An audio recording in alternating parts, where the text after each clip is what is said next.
Hello, I'm Neil Ferguson, the Milbank Family Senior Fellow at the Hoover Institution. In 1919, the economist John Maynard Keynes wrote one of the most influential pamphlets in the history of economics, The Economic Consequences of the Peace, a denunciation of the Versailles Treaty and all that it represented. Well, today I'm here to discuss that tract and its consequences, economic and otherwise, with an old friend, Michael Bordo of the University of Rutgers, also a Hoover Fellow, who's here at the Hoover History Working Group to present his new paper, co-authored with Catherine Schenk, Unusual, Unstable, Complicated, Unreliable and Temporary, Reinterpreting the Ebb and Flow of Globalization. Michael, welcome back to Hoover. Let me open with a question about Keynes's original 1919 tract, The Economic Consequences of the Peace. It was something that made him famous, though he wasn't a completely obscure individual. What was the main point of writing that tract? I think what happened was he was on the British team that was negotiating the peace. I mean, he was a brilliant, a very young person, but he was so brilliant and so erudite that he elevated himself to being a key advisor. And he was so disgusted by what was happening because he realized that it wasn't going to be the deal that was going to come out was basically not going to guarantee a peace and could even lead to turbulence, serious trouble down the road. And he left, went back to London, and just, as I understand the story, he just did it. He just wrote this fast. And he wanted to get it out there and let people know what was going on. So that's how I see it. It was like it was his cri de coeur. It was just saying, I was there. This is awful. I want to let you know what's going on. So in your paper, you and Catherine Schenk argue that this really was a watershed, 1919. It was the end of an era, the beginning of a new era, and you subdivide modern economic history into four eras. So maybe we should begin with the first of those, the pre-Versailles or perhaps pre-First World War era of globalization. I mean, many people think of globalization as a recent phenomenon, but you're arguing, no. We've had globalization before. It was a phenomenon of the late 19th and early 20th centuries. Talk a bit about that globalization. Right, so, and I've written a lot about this. We call it the first era of globalization. It goes from about the middle of the 19th century until World War I. And it was a period when the advanced countries was an incredible era of free trade or moving towards free trade, the free movement of people across continents, and the free movement of capital. So this was, when you talk about globalization, this was globalization. And the consequences of this process, and also, yes, we were on the gold standard. So we had an international monetary regime where all the countries set their values of their currencies in terms of gold, which acted as a very good backdrop to this first year of globalization. One question that interests me, and I've thought a lot about over the years, is should we understand the outbreak of World War I as somehow a consequence of this age of globalization, in a sense a backlash against it? Or should we think of it as just a kind of random accident because a bunch of kings and emperors and prime ministers screwed up? Is there some kind of connection between globalization and the war? There's a tremendous connection. So it's not that just globalization suddenly ended when the war started. And some countries benefited from the free mobility of labor and the mobility of capital and of goods. But other countries were losers, and some groups within countries were winners, and some groups were losers. So, for example, when people moved from Europe, which was a low-wage, extremely crowded place, to America, which was high-wage and lots of free land, what happened was that in a sense, the price of and also agricultural goods were much cheaper in America than they were in England. What happened was that this movement of labor, in a sense, led to a backlash by European landowners who realized that they were having to pay more for labor, and also that they were losing out in competition with America in the production of traded goods like wheat. And so there was a backlash which led to an increase in tariffs in Germany and France. Okay. At the same time, in the United States and in Australia and Canada, the large inflow of largely unskilled labor led to pressure coming from the newly formed labor unions and others who felt that these new workers were competing for their jobs. So the story was a lot like the view that a lot of people in the States have about Mexicans. So it's fascinating to hear you talk about these things. Tariffs, restrictions on migration. It does sound familiar to people in our time who are reacting against globalization in our time. That's my cue to move forward in time and talk about phase two. The period after World War I, the period that Keynes ushered in with his economic consequences of the peace. Take us from 1919 through until, well, the next great war that Keynes himself saw coming in that pamphlet. He says, vengeance will not limp, implying that Germany will have some retaliation against Versailles. And sure enough, by 1939, Europe is back at war. Talk about that second phase. How would you characterize it? So the second phase is one of political instability and an attempt to restore the economic order, which doesn't work. Okay, so then you get to the economics of it. So to get back to the second era, one of the things you had to do was to restore the gold standard.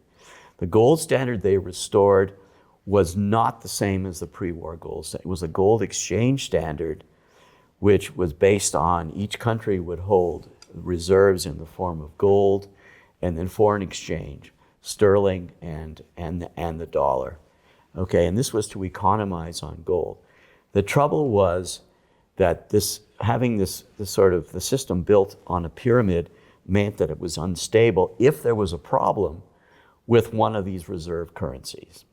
And indeed, what happened in this period was there was a continuous problem with sterling, the British pound, because Britain was really weakened by the war, and it went back to gold at a way overvalued parity. In fact, Keynes wrote a second pamphlet, The Economic Consequences of Mr. Churchill, talking about how terrible it was to go back to gold at the overvalued parity. It kind of functions, okay, but it's propped up. It's propped up by interventions, by transfers of gold from the US, which is now involved in the system.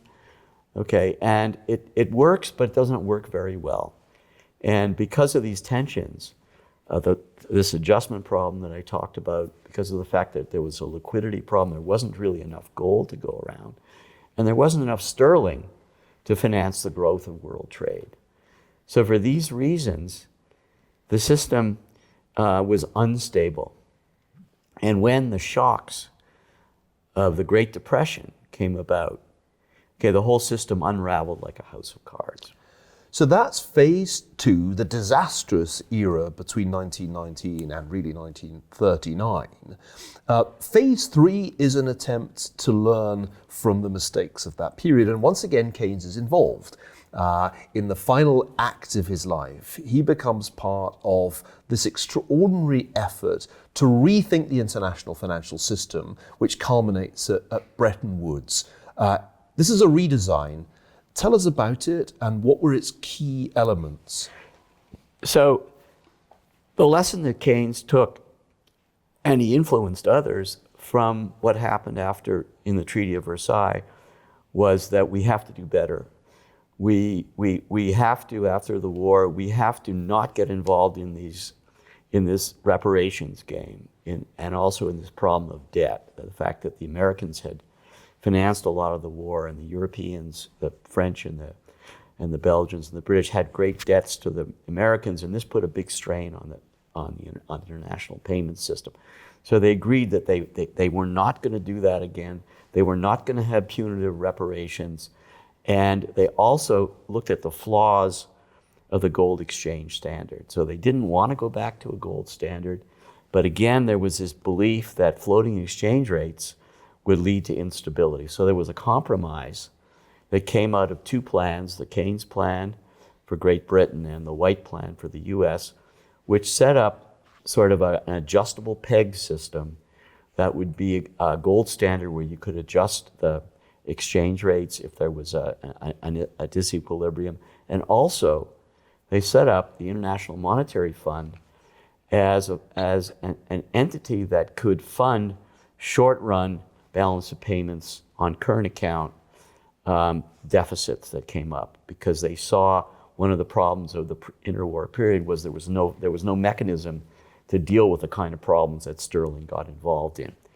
Another thing that came out was this fear and really anger towards capital controls, because there was this belief that the system collapsed in the 20s and 30s because of this free movement of capital. They called it hot money movements. And it worked pretty well in terms of the performance of the economies involved. The period after World War II is remembered as a kind of golden age of economic growth. It worked incredibly. Okay, so the period, the French call it the Trente Glorieux, the 30 years, glorious years. All the European countries grew really rapidly. The world growth was really rapid.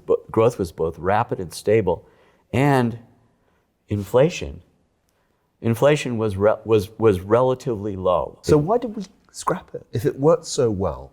One of the puzzles is that it unravels in the 1970s, and we enter an entirely new world of floating exchange rates, quite different from the previous eras when, right back to the 19th century, people had assumed there should be more or less fixed exchange rates, and they should have some connection to gold.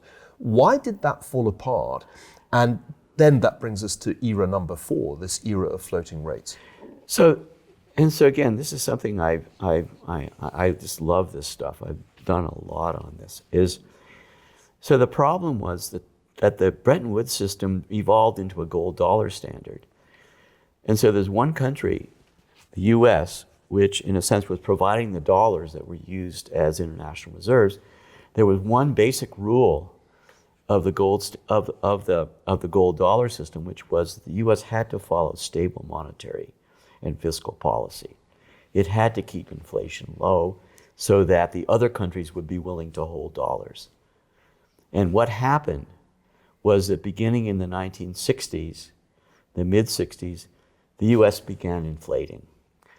You know, this is the story of President Johnson and the Great Society and the Vietnam War.